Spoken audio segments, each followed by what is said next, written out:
ಬಿಜೆಪಿಯಲ್ಲಿ ಎಲ್ಲವೂ ಸರಿ ಇಲ್ಲ. ನಿಮಗೆ ಗೊತ್ತಿರುವ ಹಾಗೆ ಬಿಜೆಪಿಯಲ್ಲಿ ಪದೇ ಪದೇ ಒಳ ಜಗಳಗಳು, ಬಹಿರಂಗ ಅಸಮಾಧಾನ ಇದೆಲ್ಲವೂ ಕೂಡ ಇದ್ದೇ ಇದೆ. ಮತ್ತು ಅದರಿಂದ ಬೈ ಎಲೆಕ್ಷನ್ ಮೇಲೆ ಎಂಥ ದೊಡ್ಡ ಎಫೆಕ್ಟ್ ಆಯಿತು ನಿಮಗೆಲ್ಲ ಗೊತ್ತಿರುವಂಥ ವಿಚಾರ. 3ಕ್ಕೆ 3 ಕ್ಷೇತ್ರಗಳನ್ನು ಕೂಡ ಬಿಜೆಪಿ ಸೋತ್ಬಿಡ್ತು. ಅದಾದ ನಂತರ ಈಗ ಈ ಸೋಲಿಗೆ ಏನು ಕಾರಣ ಅಂತ ನೋಡಿದಾಗ ಬಿಜೆಪಿಯ ಜಗಳಾನೇ ಕಾರಣ. ಪ್ರಮುಖ ನಾಯಕರು ಯಾವ ರೀತಿಯಾಗಿ ಬಹಿರಂಗವಾಗಿ ಅಸಮಾಧಾನವನ್ನು ತೋಡ್ಕೊಳ್ತಾ ಇದ್ದಾರೆ, ಬಹಿರಂಗ ವೇದಿಕೆಯಲ್ಲಿ ನಿಂತು ಒಬ್ಬರಿಗೊಬ್ಬರು ಕೆಸರರ ಚಾಟವನ್ನು ಮಾಡ್ಕೊಳ್ತಾ ಇದ್ದಾರೆ. ಇದೆಲ್ಲವೂ ಕೂಡ ಪ್ರಮುಖವಾದಂಥ ಕಾರಣ ಆಗಿದೆ. ಹಾಗಾಗಿನೇ ಬಿಜೆಪಿ ರಾಜ್ಯಾಧ್ಯಕ್ಷ BY ವಿಜಯೇಂದ್ರ ಅವರ ವಿರುದ್ಧವಾಗಿ ಪದೇ ಪದೇ ಹರಿಹಾಯ್ತಾ ಇರುವಂಥ ಯತ್ನಾಳ್ ಅವರಿಗೆ ಶಾಕ್ ಕಾದಿದೆ. ಯತ್ನಾಳ್ ಅವರನ್ನ ಬಿಜೆಪಿಯಿಂದ ಹೊರ ಹಾಕೋದಕ್ಕೆ ಮತ್ತೊಂದು ತಂಡ ಹೈಕಮಾಂಡ್ ನಾಯಕರಿಗೆ ಕಂಪ್ಲೇಂಟ್ ಕೊಡೋದಕ್ಕೆ ಮುಂದಾಗಿದೆ ಅನ್ನೋದು ಗೊತ್ತಾಗ್ತಾ ಇದೆ. ಇದೇ ವಿಚಾರಕ್ಕೆ ಸಂಬಂಧಪಟ್ಟಂತೆ ಬೇಗ ಬ್ರೇಕಿಂಗ್ ಅಪ್ಡೇಟ್ ಲಭ್ಯ ಆಗ್ತಾ ಇದೆ, ಗಮನಿಸ್ತಾ ಹೋಗೋಣ.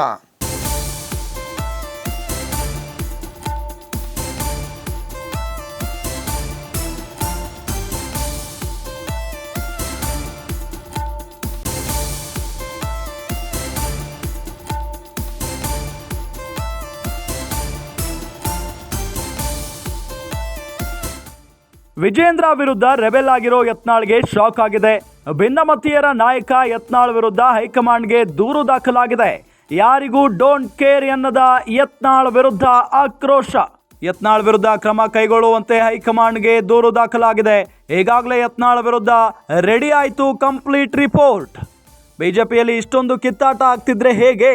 ಒಬ್ಬರ ಮಾತು ಒಬ್ಬರು ಕೇಳದಂತಹ ಪರಿಸ್ಥಿತಿ ಇದೆ.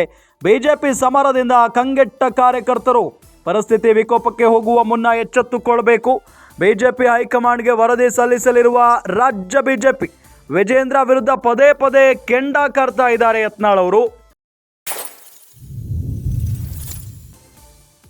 ಯತ್ನಾಳ್ ಹೇಳಿಕೆಗಳಿಂದ ಬಿಜೆಪಿಗೆ ಡ್ಯಾಮೇಜ್ ಮೇಲೆ ಡ್ಯಾಮೇಜ್ ಆಗ್ತಾ ಇದೆ.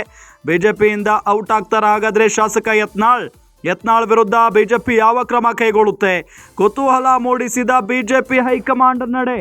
ಕೆಲವೊಂದು ಕಡೆ ಬಿಜೆಪಿಯ ಹಿರಿಯ ನಾಯಕರಲ್ಲಿ ಪ್ರಮುಖರು ಬಸನಗೌಡ ಪಾಟೀಲ್ ಯತ್ನಾಳ್ ರಾಜ್ಯ ಬಿಜೆಪಿಯಲ್ಲಿ ಅವರದ್ದೇ ಆದಂಥ ಒಂದು ಸ್ಥಾನ ಇದೆ ಮತ್ತು ಅವರ ಕ್ಷೇತ್ರದಲ್ಲಿ ಬಿಗಿ ಹಿಡಿತಾ ಇದೆ. ಕೆಲವೊಂದಿಷ್ಟು ಶಾಸಕರನ್ನ ತಮ್ಮ ಬಳಿ ಇಟ್ಕೊಂಡಿದ್ದಾರೆ ಬಸನಗೌಡ ಪಾಟೀಲ್ ಯತ್ನಾಳ್. ಅಕಸ್ಮಾತ್ ಆಗಿ ಅವರ ವಿರುದ್ಧ ಏನಾದರೂ ಕ್ರಮ ತೆಗೆದುಕೊಂಡ್ರೆ ಅವರ ಇಡೀ ರೆಬೆಲ್ ಟೀಮ್ ಹೊರಗಡೆ ಬರುವಂಥ ಸಾಧ್ಯತೆ ಇದೆ ಬಿಜೆಪಿಯಿಂದ. ಹಾಗಾಗಿನೇ ಕೆಲವೊಂದು ಕಡೆ ಬಿಜೆಪಿ ಹೈಕಮಾಂಡ್ ನಾಯಕರು ಯೋಚನೆ ಮಾಡ್ತಾ ಇದ್ದಾರೆ. ಬಸನಗೌಡ ಪಾಟೀಲ್ ಯತ್ನಾಳ್ ಅವರನ್ನ ಟಚ್ ಮಾಡಿದ್ರೆ ಒಂದು ಬಣ ಬಿಜೆಪಿಯಿಂದ ಹೊರಗಡೆ ಹೋಗ್ಬಿಡುತ್ತೆ, ಅದು ವಿರೋಧಿಗಳಿಗೆ ಪ್ಲಸ್ ಆಗುವಂತ ಸಾಧ್ಯತೆ ಇದೆ.